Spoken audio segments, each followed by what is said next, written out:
یہ منظر کراچی کی ایک بزنس انڈسٹری کا جہاں کاروبار کا وقت ختم ہو چکا تھا، سب لوگ گھر واپس جا رہے ہیں کہ اچانک وہاں ایک خوش شکل لڑکا سرپٹ بھاگتا ہوا وہاں آیا اور مہناز کے سامنے آ گیا۔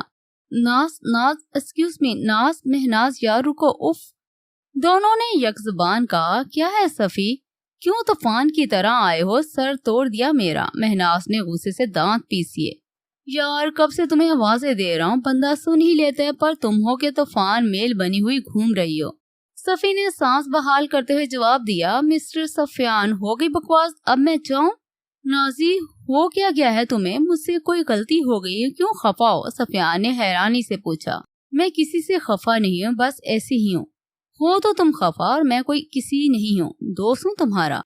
کتنے دنوں سے دیکھ رہا ہوں تمہارے لہجے میں بیزاری ہے، کیا تم مجھ سے بات کرنا نہیں چاہتی؟ کیا میں تمہارا دوست نہیں ہوں؟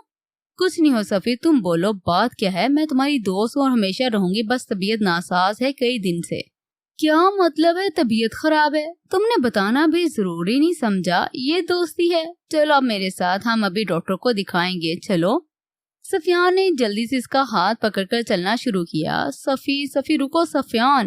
ناز نے جھٹکے سے اپنا ہاتھ چھڑوایا۔ سفیان نے حیرت سے مہناز کو دیکھا جب رونے کا شغل فرما رہی تھی۔ کتنی بار کہوں کہ مجھ سے دور رہ کر بات کیا کرو، تمہیں کوئی حق نہیں ہے سرے بازار میری بےعزتی کرنے کا۔ میں مہناز، میں تو تم دور رہو، دور رہ کر بات کرو مجھ سے۔ Okay I am so sorry, میں تو تمہاری خاطر ہی سب کر رہا تھا۔ میری تمہیں چھونے کی یا بےعزت کرنے کی کوئی خواہش نہیں، میں تو تمہاری طبیعت کی وجہ سے۔ میری طبیعت اب بہتر ہے، موسمی تبدیلی کی وجہ سے ہوا تھا سب، اب میں ٹھیک ہوں۔ اور کیا وضاحت دوں تمہیں؟ اچھا تو ٹھیک ہے، اب صفی نے تنزیہ میں پوچھا، بالکل تمہارے سامنے ہوں۔ اوکے تو پھر چلیے میرے ساتھ، مجھے مارکیٹ جانا ہے۔ پر صفی دیکھو، اب کوئی دیکھو ویکھو نہیں ہے، آپ کو چلنا پڑے گا بس، یا پھر ابھی ڈاکٹر کے پاس جائیں گے ہم۔ سفیان تم بھی نا چلو مارکیٹ، کیونکہ ڈاکٹر کے پاس تو نہیں جاؤں گی میں۔ اوف چلیے پھر۔ سفیان 2 گھنٹے ہو گئے ہیں، اب چلو چلتے ہیں، بس جیولری شاپ سے جو آرڈر دیا تھا وہ لے لو۔ سفیان تم کتنے فضول خرچ ہو، ہم نوکری کرتے ہیں، بزنس نہیں۔ اوف ماں، میں بھی تو آپ کو کتنی بار کہوں، جب اللہ پاک نے ہمیں دیا ہے تو کنجوسی کیوں؟ اور آپ بھی اچھے سے جانتی ہو یہ نوکری میرے شوق ہے، ضرورت نہیں۔ تم ہو تمہارے کام، توبہ، اور مجھے نازی کہہ کر سکون نہیں ملتا، جو اب ماہ بھی کہہ رہے ہو۔ تو دیکھیے نا، سب نام ناز سے ہی نکل رہے ہیں، اور سکون کی بھی خوب کہیے کہ آپ نے، وہ تو آپ کو نار کہہ کر ملنا ہے۔ سفیان کی آواز آخر تک ہلکی ہو گئی تھی، تبھی یہ گوہر افشانی ناز سن نہ پائی اور دونوں جیولری شاپ میں داخل ہو گئے۔ ویلکم سر، ورکر نے خوش اخلاقی سے کہا۔ تھینکس، آپ پلیز مجھے رنگ دکھا دیں گے جو آرڈر کی تھی؟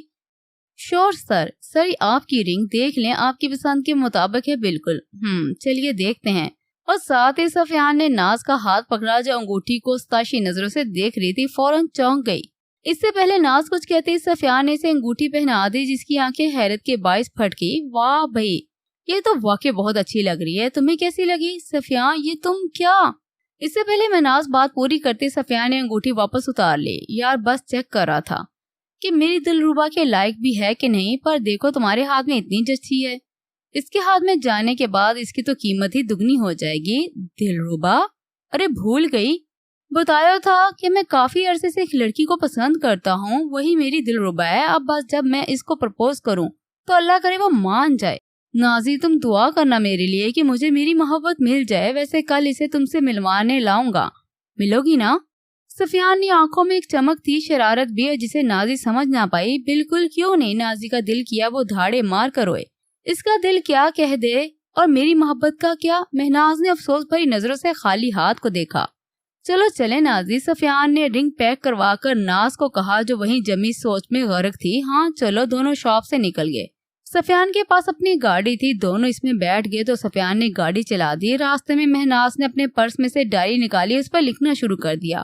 سفیان ایک آدھ نظر اس پر ڈال رہا تھا جو لکھ کر غلط غم کر رہی تھی۔ کافی دیر بعد سفیان نے پوچھا، یار تم کیا لکھتی رہتی ہو؟ میں نے ہمیشہ تمہیں ڈائری لکھتے دیکھا ہے، پر تم نے کبھی بتایا نہیں۔ تمہیں جاننا ہے سفیان؟ ناز نے عجیب لہجے میں کہا۔ ہاں نہیں، میرا مطلب ہے میں متجس ہوں بس۔ اوکے یہ لو ڈائری، جب دل کرے پڑھ لینا۔ ناز نے ڈائری اس کی طرف بڑھا دی۔ ہیں سچ میں واقعی پڑھ لوں؟ ہاں پڑھ لینا، مگر شروع سے۔ اچھا خدا حافظ۔ ناز کا گھر آ گیا تھا اس لیے وہ گاڑی سے اتر گئی۔ یاہو، سفیان نے نعرہ لگایا، اب مجھے پتا چلے گا تمہارے دل کی بات، اور گاڑی کا رخ ساحل سمندر کی طرف کیا۔ سفیان نے سمندر پر پہنچ کر ڈائری کو کھولا جہاں لکھا تھا، غم تو زندگی کا حصہ ہے جو مجھے بہت ملے، الحمدللہ۔ اللہ خیر کرنے نازی، تم نے تو کبھی اداسی والی بات نہیں کی، معلوم نہیں اس ڈائری کو پڑھنے کے لیے مجھے کتنا حوصلہ درکار ہوگا۔ چلیے جناب، اب آگے دیکھتے ہیں۔ پر تب ہی سفیان کو یاد آیا نازی نے کہا تھا شروع سے پڑھنا۔ پر شروع ہی سے کیوں بھائی، میں تو آخر سے پڑھوں گا۔ انسان کو جس کام سے منع کرو انسان وہی کرتا ہے۔ سفیان نے بھی وہی کیا اور ڈائری آخر سے ذرا پہلے کھولی کیونکہ وہاں سفیان کا اسکیچ تھا۔ سفیان جانتا تھا ناز نے پینٹنگ کی اور اسکیچ کا کورس کیا ہوا ہے، پر جب کبھی سفیان کہتا کہ میرا اسکیچ بنا دو تب ناز کہتی میرے پاس فضول وقت نہیں ہے بندر۔ اور تو جناب اعلیٰ اس بندر کا اسکیچ بناتی رہی ہیں مگر دکھانا گوارا نہیں کیا۔ اگلے کئی صفحات پر سفیان کی پینٹنگ تھی جس کو دیکھ کر وہ سرشار ہوا۔ ایک صفحے پر لکھا تھا، شاید اب زندگی میں میرے لیے کوئی خوشیاں نہیں بچی، میری آخری خوشی بھی مجھ سے چھن رہی ہے، مجھے جینے کا کوئی حق نہیں، میرے جیسے لوگوں سے کوئی کیوں پیار کرے جو مڈل کلاس ہوتے ہیں جنہیں کسی چیز کا ڈھنگ نہیں۔ یہاں تو لوگوں کو محبت بھی سوچ کر سٹیٹس دیکھ کر ہوتی ہے۔ کاش مجھے سفیان سے محبت نہ ہوتی، کاش ہمارے سٹیٹس میں فرق نہ ہوتا، کاش صفی بھی مجھ سے محبت کرتا مگر وہ تو کسی اور۔ مجھے معاف کر دینا صفی، میں تمہیں اپنی نظروں کے سامنے کسی اور کا ہوتا نہیں دیکھ سکتی، مجھے معاف کرنا۔ اور تم جب اپنی محبت پالو تو اس کی قدر کرنا، اسے ہمیشہ خوش رکھنا۔ میں بہت گناہ گار ہوں صفی، اور اب یہ حرام کام بھی ہے، پر کیا کروں، تمہارے بنا زندگی موت جیسی ہے، میں بے رنگ زندگی میں رنگ تمہارے دم سے ہیں۔ اب اس بے رنگ زندگی کا فائدہ، میرا دل کیا تم سے اپنی محبت کی بھیک مانگوں، دوستی کا واسطہ دوں پر تمہیں روک لوں، پر تمہاری آنکھوں میں جو محبت کے دیپ تھے انہیں بجھانے کا حوصلہ کہاں سے لاتی، نہیں کر پائی۔ میں اپنی زندگی میں اپنے رنگ نہیں بھر پائی، کاش کہ زندگی میں خوشیوں کے رنگ بھرنا بھی تصویر میں رنگ بھرنے کے مترادف ہوتا۔ اگر کبھی یاد آؤں تو میری مغفرت کی دعا کر دینا کیونکہ اب مجھے اسی ہی کی ضرورت ہے۔ سفیان سکتے میں ڈائری پر نگاہیں جمائے پڑھ رہا تھا، پھر آخری صفحے پر نظر پڑتے ہی اس کے افسان خطا ہو گئے جہاں لکھا تھا، زندگی تجھے الوداع۔ سفیان نے ڈائری کو دیکھا، بار بار کی شاید اسے پڑھنے میں غلطی ہوئی مگر الفاظ وہی رہے، زندگی تجھے الوداع۔ سفیان کے ہاتھ کانپنے لگے، اس نے جلدی سے ڈائری اٹھائی اور گاڑی کی طرف دوڑ لگائی۔ گرتے پڑتے گاڑی تک پہنچا، بیٹھ کر گاڑی کو سڑک پر طوفان کی طرح اڑانے لگا۔ گاڑی کی سپیڈ خطرناک حد تک تیز تھی اور کانپتے ہاتھوں کی وجہ سے کئی بار ایکسیڈنٹ ہوتے ہوتے بچا۔ لوگوں کا غصہ، ان کی گالیاں، صفی نے کسی پر کان نہ دھرے۔ اسے بس یہی خوف تھا کہیں وہ ناز کو بچا نہ پایا تو، کہیں اس کا پیار زندگی ہار گیا تو وہ تو کبھی خود کو معاف نہیں کرے گا، وہ اپنی محبت کا قاتل ہے۔ یہ خیال ہی سہانے روح تھا۔ اس نے خود کو تسلی دی کہ نازی کو کچھ نہیں ہوگا، وہ اسے بچا لے گا، مگر کیسے، کہیں اسے دیر نہ ہو جائے۔ تبھی اچانک اس کا فون کا خیال آیا۔ اس نے جلدی سے گاڑی میں دیکھا، اپنی جیب کو ٹٹولا مگر فون نہ ملنا تھا، نہ ملا۔ پتہ نہیں موبائل آفس میں رہ گیا تھا یا سمندر پر کہیں رہ گیا تھا، اس لیے اب اسے جلد از جلد نازی کے پاس پہنچنا تھا۔ کچھ دیر بعد سفیان نے گاڑی نازی کے فلیٹ کے باہر روکی، بنا چابی نکالے اندر کو دوڑ لگا دی۔ لفٹ بند تھی اور اسی لیے اسے سیڑھیوں سے جانا پڑا۔ صفی نے بھاگ کر فلیٹ تک کا راستہ عبور کیا، دھڑا دھڑ دروازہ پیٹ ڈالا۔ کچھ دیر بعد ایک ملازمہ نے دروازہ کھولا، عجیب نظروں سے سفیان کو دیکھا جو ہانپ رہا تھا۔ نازی مہناز کہاں ہے؟ بمشکل سوال مکمل کیا گیا۔ ملازمہ جو صفی کو جانتی تھی کیونکہ وہ پہلے بھی کئی بار وہ یہاں آیا تھا، وہ تو اپنے کمرے میں ہے۔ ملازمہ کی بات پوری ہوتے ہی پہلے وہ تیز قدموں سے دروازے تک گیا اور نوک کیا۔ نازی یار، میں تم سے بہت محبت کرتا ہوں، دروازہ کھولو، دیکھو میں صرف مذاق کیا تھا، میری زندگی میں تمہارے علاوہ کوئی لڑکی نہیں ہے، دیکھو پاس سنو، دروازہ کھولو نہیں تو میں دروازہ توڑ دوں گا۔ مگر جواب نہ در تھا۔ چابی لائیے، صفی نے دروازے کو ٹھوکر مارتے ملازمہ سے کہا جو کمرے سے غائب ہو گئی۔ سفیان نے کئی ٹھوکریں ماری مگر دروازہ مضبوط تھا جو ٹوٹ کر گرا نہیں۔ جلدی چابی لائیے۔ جی صاحب جی، یہ لے۔ ملازمہ نے اس کے ہاتھ میں چابیوں کا ایک گچھا تھما دیا۔ اف، کون سی ہے، جلدی بتاؤ۔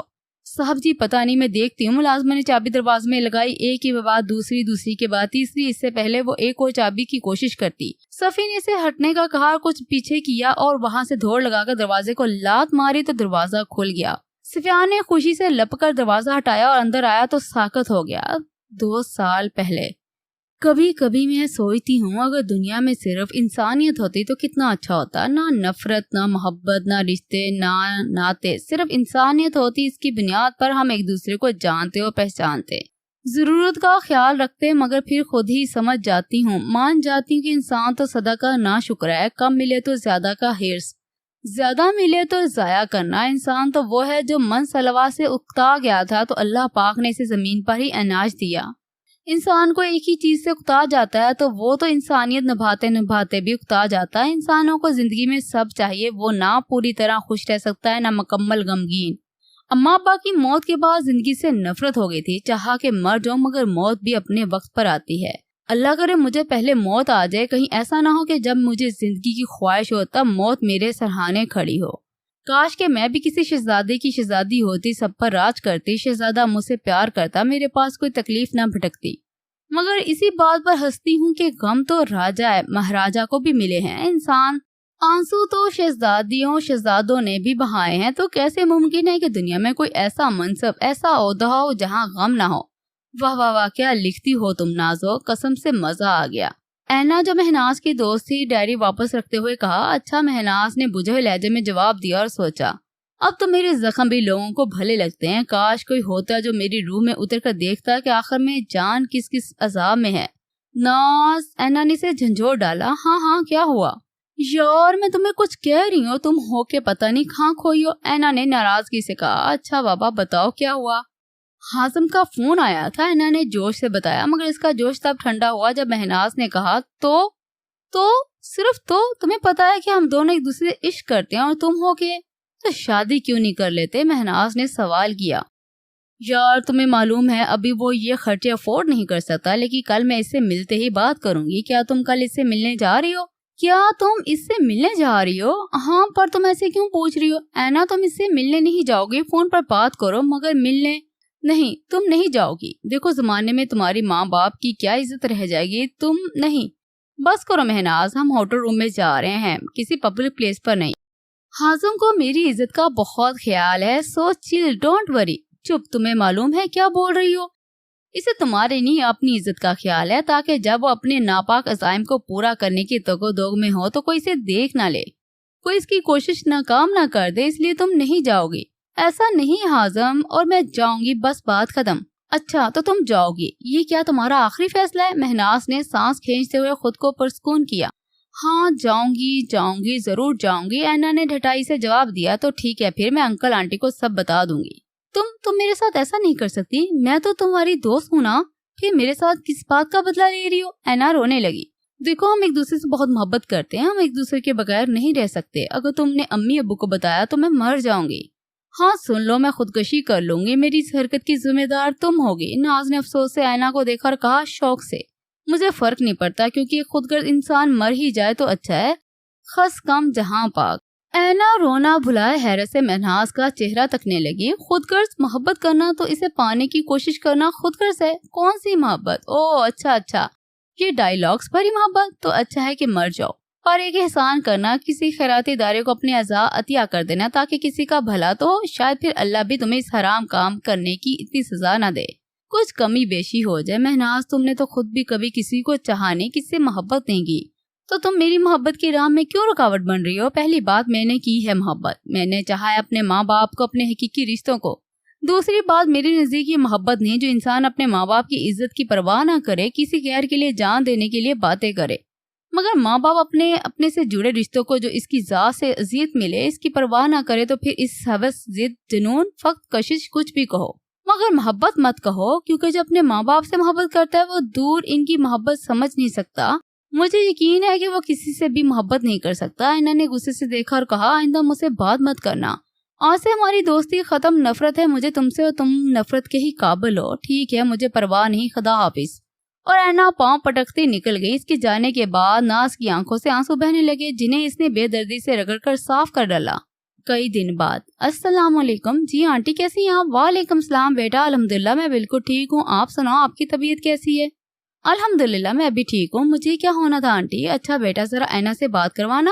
اب کے مہناز کو کسی گڑبڑ کا احساس ہوا۔ آنٹی وہ تو یہاں نہیں ہے، آپ بتائیے کہاں ہے وہ؟ کیا گھر میں ہے؟ نہیں ہے بیٹا، وہ تو کل دوپہر سے ہمیں یہ کہہ کر نکلی ہے کہ تمہاری طبیعت ناساز ہے اور تم سیریس حالت میں ہو، مگر جب ہم نے ساتھ جانے کا کہا تو وہ ٹال گئی کہ ناز برا نہ مان جائے، مگر میں نے آپ کو زحمت کیوں دی؟ بیٹا آپ یہ لڑکی کہاں گئی؟ ہم سے جھوٹ بول کے؟ اب ہم کیا کریں؟ اینا کی والدہ زور و شور سے رونے لگی۔ آنٹی آپ اور انکل فکر نہیں کریں، میں آ رہی ہوں۔ پھر ہمیں ناز نے دونوں کو سچ بتا دیا جو دونوں کو توڑنے کے لیے کافی تھا۔ ناز نے ان کی اجازت سے اینا کے کمرے کی تلاشی لی مگر کوئی ایسی چیز نہ ملی جس سے ہاضم کی شناخت یا کوئی دوسری معلومات ملتی۔ رفیق صاحب اینا کے والد نے اپنے کسی دوست جو کہ پولیس کے محکمے میں اعلیٰ عہدے پر فائز تھے خفیہ طور پر مدد بھی لی، مگر لڑکے کے نام کے علاوہ کوئی اور معلومات نہ ہونے کے باعث پولیس کے لیے یہ کیس کافی مشکل ثابت ہوا۔ کچھ ہفتوں بعد ناز کسی کام سے سپر مارکیٹ آئی تو اس نے اینا کو کسی لڑکے کی باہوں میں باہیں ڈالے جاتے دیکھا۔ اس نے آوازیں دی مگر فاصلے کی باعث اینا متوجہ ہونے میں ناکام رہی۔ ناز اس کے پیچھے بھاگی، تب تک کسی سے ٹکرا گئی۔ ناز نے فوراً معذرت کی اور اینا کے پیچھے جانا چاہا مگر وہ لڑکا سامنے آ گیا۔ ناز نے حیرانگی سے لڑکے کی اور اس کی گندی شرٹ کو دیکھا جس پر ٹکرانے کے باعث لڑکے کی کافی گر کر اس کی شرٹ کو داغدار کر گئی تھی۔ I'm sorry, really sorry، میں ذرا جلدی میں تھی اسی لیے۔ ناز کی نظریں اینا پر تھی جس لڑکے کے ساتھ گاڑی میں بیٹھ رہی تھی۔ سوری، مجھے ذرا جلدی ہے، یہ کہہ کر ناز نے قدم بڑھائے مگر لڑکا ایک بار پھر راستے میں آ گیا۔ اب تو مہناز بھی غصے میں آ گئی تھی اور غصہ تب آسمان کو چھونے لگا جب گاڑی تیز رفتاری سے نکل گئی۔ مسٹر، یہ کیا بدتمیزی ہے؟ مجھے جانے دے، آپ سے معذرت کر چکی ہوں اور کیا کروں، اس لیے راستہ چھوڑے، مجھے جانا ہے۔ دوستی کر لیں مجھ سے، لڑکے نے مسکراہٹ دباتے کہا۔ مجھے کوئی شوق نہیں آپ جیسی ٹھرکی انسان سے دوستی کا، دفع ہو جاؤ اور آئندہ میرے سامنے مت آنا۔ لڑکی کی مسکراہٹ ایک پل میں غائب ہوئی۔ کیا کہا؟ ٹھرکی؟ چل تجھے بتاتا ہوں۔ ساتھ ہی نازی کو ہاتھ پکڑ کر کھینچنے لگا۔ نازی نے اپنی تمام طاقت صرف کر کے خود کو چھڑانے کی کوشش کی مگر مقابل کی گرفت مضبوط تھی، اس لیے ناز اپنے بچاؤ کے لیے چیخنے لگی۔ مگر جب ان کے گنے چنے لوگوں میں سے بھی کوئی آگے نہ آیا تو کھڑے تماشا دیکھنے لگے تو ناز نے پوری قوت سے اپنا پاؤں مقابل کی ٹانگوں پر مارا جس سے لڑکا بلبلا کر دور ہٹا۔ تب مہناز نے اپنے ہینڈ بیگ سے ایک مارنا شروع کر دیا۔ کچھ دیر مارنے کے بعد غصے میں کمی نہ آئی تو راہ میں پڑا تھوڑے بڑے سائز کا پتھر اٹھایا، بنا سوچے لڑکے کے سر کی جانب پھینک دیا۔ لڑکا مار کھا کر ایسی حالت میں تھا کہ روک نہ پاتا مگر چیخ تو ناز کی تب پڑی جب اچانک سے کسی دوسرے لڑکے کے سامنے آنا پڑا۔ وہ پتھر سیدھا اس کے سر پر لگا، سر سے خون ابل پڑا۔ ہائے اللہ، مہناز یہ کیا کیا؟ مہناز نے پریشانی سے اس لڑکے